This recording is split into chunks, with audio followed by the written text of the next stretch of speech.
Hey everybody, this is to talk about some quad properties. So this is the quad properties flow chart, and we're going to use this mostly to see what properties each quadrilateral has, and more so, how is one different from the other. So that's the big idea with when we're going to see a lot of questions. It's not going to be about what's true about them, but it's more like how is one thing different from the other. Okay, so the definition of a quadrilateral is that it has four sides. That's a quadrilateral right here. And then from there, you could have a trapezoid, which has one pair of opposite sides that are parallel. So that would look like this side right here is parallel to that side right there. Okay, and then from the trapezoid, you can go to either the isosceles trapezoid or to the parallelogram. Well, let's talk about isosceles trapezoid real quick. It says you have one pair of opposite sides that are parallel. That would be like this side right here is parallel to this side right here.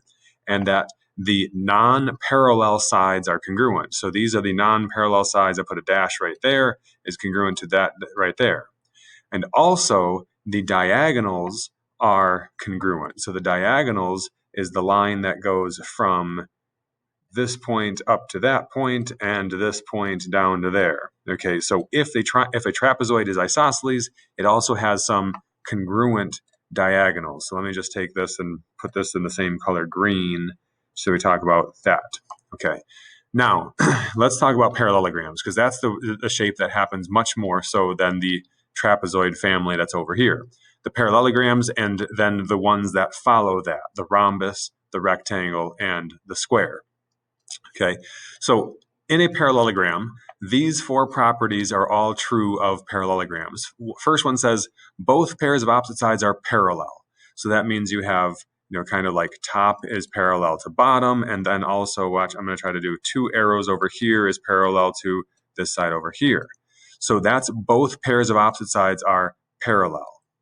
Okay, also both pairs of opposite sides are congruent. So you have one side is congruent to the other, and then this side is congruent to that side. Okay, so there's both pairs of opposite sides are congruent. Next, we talked about this back in Unit 1, that both pairs of opposite angles are congruent. So the opposite angles are this angle right here is congruent to this angle right there. And I'm going to use a different color here, getting too much. This one right here is congruent to this one up there. So both pairs of opposite angles are congruent. And last, put that right there. And then last, this says you have diagonals that bisect each other. So this picture is going to look like what happens when the diagonals bisect each other. So here, this parallelogram has the diagonals drawn, and if the diagonals bisect each other, that means that they both kind of make two congruent line segments. That diagonal is split into half, and then this diagonal also split in half. Okay, now, the way the flow chart works is that certain properties, like a parallelogram, is a trapezoid because a parallelogram has one pair of opposite sides parallel, but has more than a trapezoid. A trapezoid is a quadrilateral because it has four sides. So the quadrilateral is the most generic shape that there is, and then as we go down the flow chart here, you add on more and more and more properties. So one of the things I want you all to do is kind of follow along with me with this part. So I'm going to grab the markup tool, and I want to do the text highlighter. So I'm going to use the yellow color first, and I'm going to highlight this thing right here that says both pairs of opposite sides are parallel, and both pairs of opposite sides are congruent, and both pairs of opposite angles are congruent. I'm going to do all of these properties of the parallelogram in yellow. And then I'm going to follow the flow chart here, because if you notice, the rectangle also has the properties of the parallelogram. So the rectangle also has both pairs of opposite sides are parallel. Oh, that one went too much. I'm going to undo that one.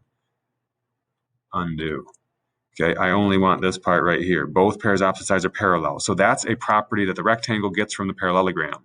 It also has both, oh, there it goes again. It has both pairs of opposite sides are congruent. So there's a second thing that the rectangle gets from the parallelogram.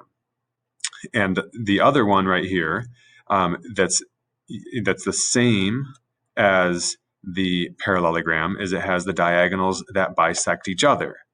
Okay, These two things, though, are different about a rectangle than the parallelogram. Parallelograms don't all have congruent right angles. Only rectangles have congruent right angles. That's what makes a rectangle different from a parallelogram. And also, in a rectangle, the diagonals are congruent, which is different from a parallelogram. The parallelogram has one diagonal that's longer than the other diagonal. Okay, so these three properties are the same. Those two properties are different. Okay, I'm going to keep doing this here. So again, the rhombus. The rhombus has both pairs of opposite sides are parallel.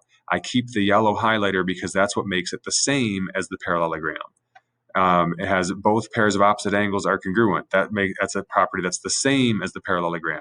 It has diagonals that bisect each other. That's the same as the parallelogram. So the rhombus takes all of the things that are in the parallelogram, but then it has some things that's unique to the rhombus. Okay, and let me go down to the bottom. The square takes all of the properties from everything above it. It has both pairs of opposite sides are parallel, but that's not part of the rhombus, or sorry, parallelogram. That's not part of the parallelogram. Diagonals bisect each other. That's a parallelogram property. Diagonals bisect opposite angles. No, no, no. So those things here are unique to the square and other shapes. So first, I have my yellow highlighter to just go through and say, here's what's the same about all of these shapes. Okay, now let's look at specifically what's the rectangle got also going on. So we know that a rectangle, in addition to the properties of the parallelogram, has all right angles. So all four of these angles are right angles. So that's one thing that's different about a rectangle than about the parallelogram. It also has diagonals that are congruent to each other. So the length of the diagonal from corner to corner is the same in both. So I'm just going to put one line right down the middle there that says the diagonals are the same. Okay, so here's what I want to do is I'm going to grab a new color highlighter, and I'm going to say, okay, this time let me use the green one.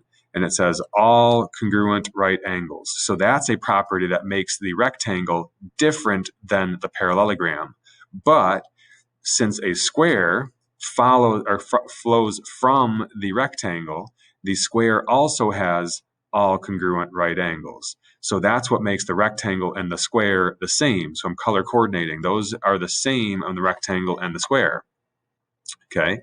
The next thing here is we have diagonals that are congruent. So the diagonals are congruent is something that's unique to the square, or to the rectangle as well. And then that also comes down here, and it's part of the square properties. So the square gets those two things from the rectangle, but there's more things that the square have that does not flow from the rectangle.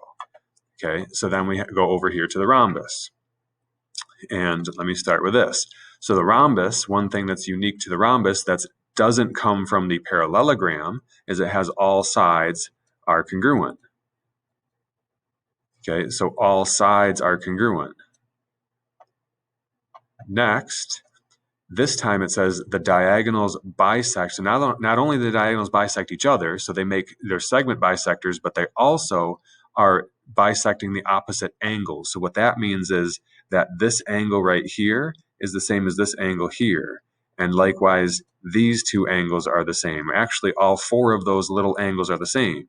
Now, at the same time, these four angles, 1, 2, 3, 4, are all congruent to each other as well. Okay, so having the diagonals bisecting the opposite angles is one thing that the rhombus has that the parallelogram does not. See, the parallelogram, that when the diagonal meets, one angle is smaller than the other. The measure of one angle is going to be smaller than the other. And then the last thing it says that's about a rhombus is the diagonals are perpendicular to each other as well. So these diagonals I'll make right angles up in here. Okay, so let me grab a different highlighter color, and this time I'll use the pink one here. So a rhombus has all sides that are congruent. It has diagonals that bisect the opposite angles, and it has diagonals that are perpendicular. So that's something that's different between a rhombus and a rectangle, and also a rhombus and a parallelogram. But because again, the square follows from the rhombus and from the rectangle and from the parallelogram, that the square takes on some properties of all. The square has all the properties of everything above it, I should say. So the square, like the rhombus, has all sides that are congruent. The square has diagonals that bisect the opposite angles. The square has diagonals that are perpendicular. So the square gets all of these qualities from everything up above it. And so when you're looking at this, so all of these sides, these sides are all congruent to each other. The opposite sides are parallel. The angles are all right angles. These diagonals are both congruent to each other. They bisect each other. They bisect these angles. They're perpendicular in here. All of the properties from everything above is what the square gets.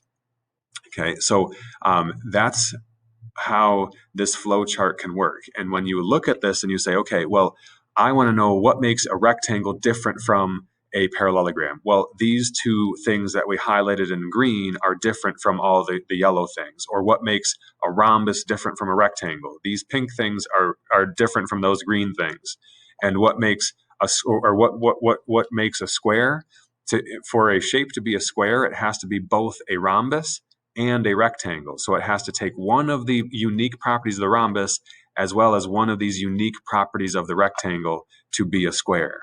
All right, so now what we're going to do is just kind of take this information and apply it to some of those questions that are like, if this is true and this is true, then what must this shape be? So that's what we're going to use this flow chart to kind of help you with those types of questions.